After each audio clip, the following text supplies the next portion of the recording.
Simple complaint వచ్చింది మాకు, దానిపైన ఒక కేసు కట్టడం జరిగింది. కేసు యొక్క తీవ్రతను బట్టి సిట్ అనేది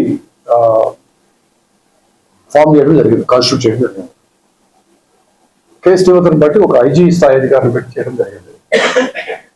వాళ్ళు గత 2 రోజులుగా వెళ్ళి అక్కడ ప్రొక్యూర్మెంట్ యొక్క ప్రాసెస్ ఏమిటి, శాంప్లింగ్ ప్రాసెస్ ఏమిటి, ఎక్కడ జరిగే అవకాశం ఉంది, ఎందుకంటే ముందు ప్రాసెస్ అర్థం చేసుకోవాలా, ఎక్కడెక్కడ ఏం జరుగుతుందో మొత్తం చూసి స్టడీ చేసి ఇన్ఫర్మేషన్ తీసుకునే లోపు దేశ సర్వోన్నత న్యాయస్థానం నుంచి ఒక ఆర్డర్ వచ్చాక దాని ప్రకారం ప్రస్తుతానికి దాన్ని దాని వరకు ఆపలేదు.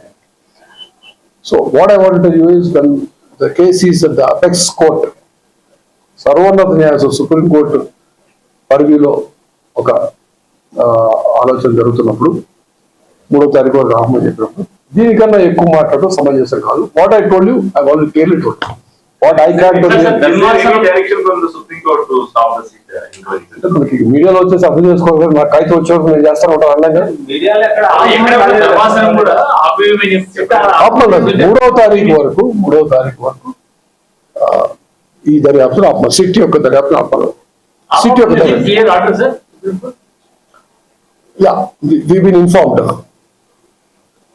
Inform from supreme court council, మా లాయర్ ఉంటారు కదా, council has inform this what it is, will stop. You are not in hurry, will do it, let the order come now. ఎందుకంటే నేను ఒక్కడే చెప్తాను అంటే దీని గురించి మనం ఎక్కువ చర్చించడం అనేది అంత సమంజసం కాదు. ఎందుకంటే ఇంకో కోర్టు అయితే అతను అయితే మళ్ళీ అప్పీల్కి వెళ్తాను, సుప్రీంకోర్టు గారు మాడితే చాలా లేదు, అక్కడ మాట్లాడతారు. ఇద్దరికి ఇబ్బంది. కంప్లైంట్ కూడా ఏదైనా పోలీసు వాళ్ళు తప్పుపడుతోందా అంటే లడ్డూని క్వాలిటీని చెక్ చేయకుండానే ఇచ్చారు కంప్లైంట్, ఇలాంటిది ఏదైనా అబ్జెక్షన్స్ ఏదైనా పోలీస్ డిపార్ట్మెంట్ నుంచి టీటీడీ ఉందా? నాకు తెలిసి ఏంటంటే వాళ్ళ ఒక ఇంటర్నల్ ఎంక్వైరీ చేశాక, అంతర్గతంగా ఒక ఎంక్వైరీ విచారణ చేశాక ఒక కంప్లైంట్ ఇచ్చారు. ఆ కంప్లైంట్ బేస్ చేసుకొని ఉన్నటువంటి కంటెంట్స్ ప్రకారం మేము కేసు పెట్టడం జరుగుతుంది. ఆ కేసు యొక్క తీవ్రతను బట్టి సిట్ పెట్టడం జరిగింది. దానికి ప్రస్తుతానికి కొంచెం ఇంకొక రోజు పాటు అంతరాయం ఉంటుంది, మళ్ళీ చూస్తాము, ఆర్డర్ వచ్చిన కూడా చూస్తాం. క్లియర్. వాళ్ళు పోయి నిన్నంతా ప్రొక్యూర్మెంట్ ప్రాసెస్ ఎక్కడ ఏం జరుగుతుంది, శాంప్లింగ్ ఎక్కడ జరుగుతుంది అన్ని కూడా చూసి వచ్చారు, ఎట్లా తీసుకుంటారో ఏంటని చూసి వచ్చారు. దానికి సంబంధించి ఎలా చేయాలని we have a plan of action.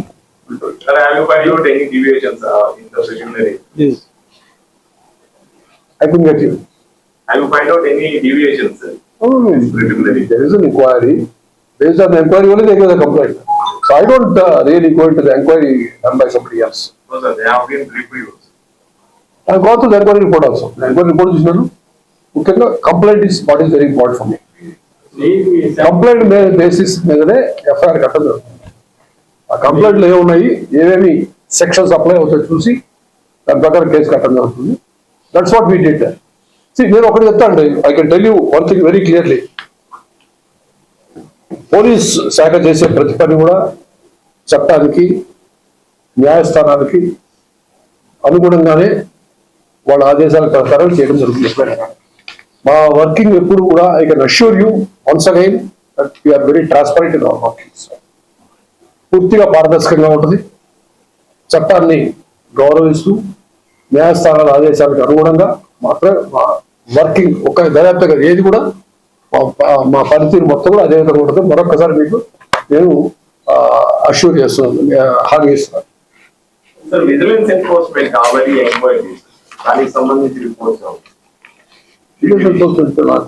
దీంట్లో చేసింది టిట్ వాళ్ళు ఎంక్వైరీ చేసి మాకు ఇస్తున్నారు కంప్లైంట్. మాత్రం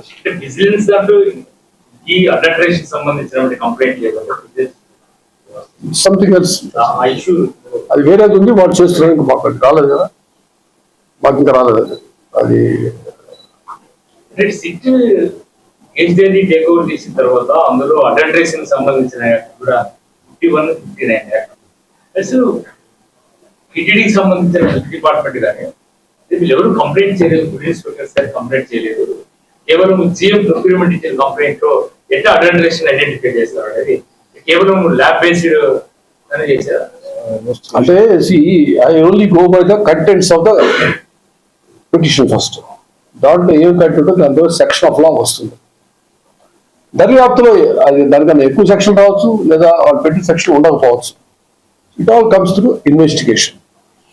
నేను అందుకే చెప్తున్నాను మీకు, ఇన్వెస్టిగేషన్ అనేది పారదర్శకంగా ఉంటుంది, చట్ట ప్రకారం మాత్రం ఉంటుంది. ఇదే కాదు, ఏ కేసు అయినా కూడా I can assure you on that.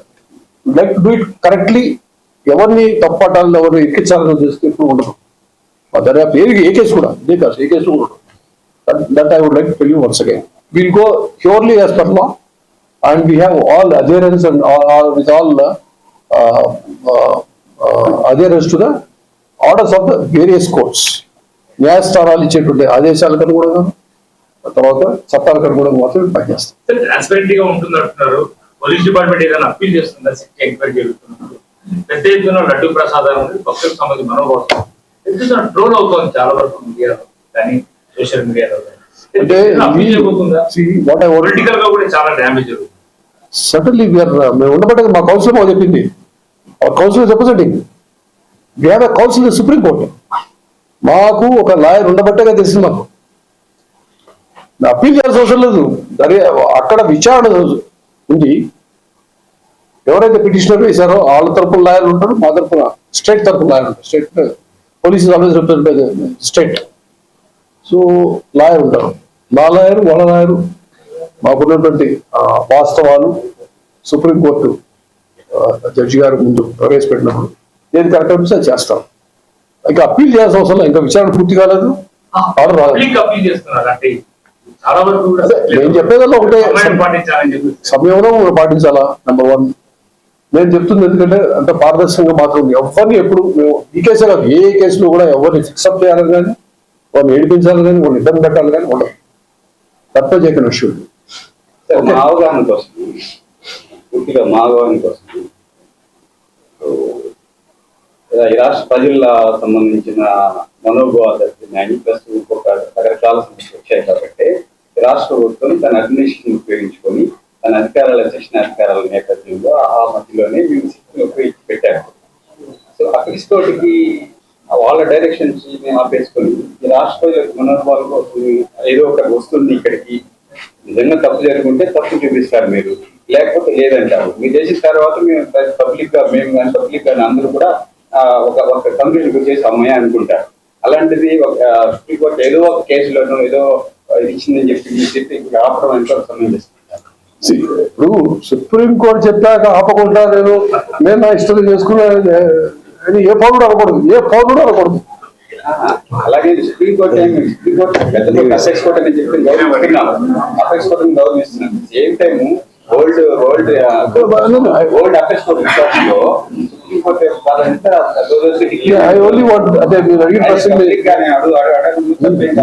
రెండవది డిక్లైన్ అవుతుంది. Supreme court apex India apex court యొక్క తీర్పులన్నీ చూసుకుంటే ఓల్డ్ గ్రాఫ్ లో తగ్గుతుంది సుప్రీంకోర్టు. సో అది అది మీ పూర్తిగా మీ వ్యక్తిగత అభిప్రాయంగా భావించి నేను మాత్రం దాని గురించి మాట్లాడుతున్నాను.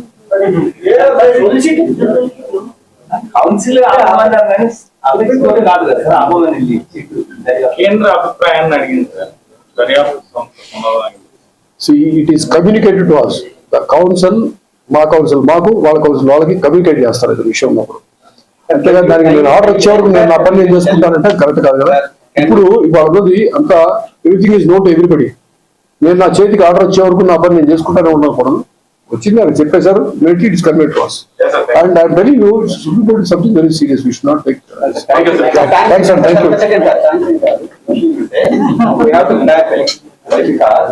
What exactly communication number 1.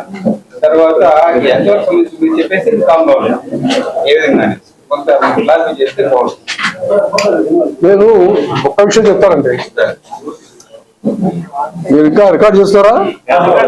Record చేస్తే ఒక మ్యాజిస్ట్రేట్ కోర్టు దగ్గర నుంచి సుప్రీం కోర్టు వరకు అన్ని కోర్టులు నేను గౌరవించాలి. So once information comes to me, how to go by what ever the court says. దాన్ని నేను చర్చించడం, ఇది కరెక్టా అది కరెక్టా కదా, కోర్టు ఇచ్చిన తీర్పు కానీ ఆర్డర్ కానీ సమంజసమా కాదా, ప్రజలు ఏమనుకుంటున్నారు, ప్రజాభిప్రాయం అనుకూలంగా ఉందా వ్యతిరేకంగా ఉందా, ఇలాంటి ఇట్లీస్ట్ నేను మాట్లాడకూడదు.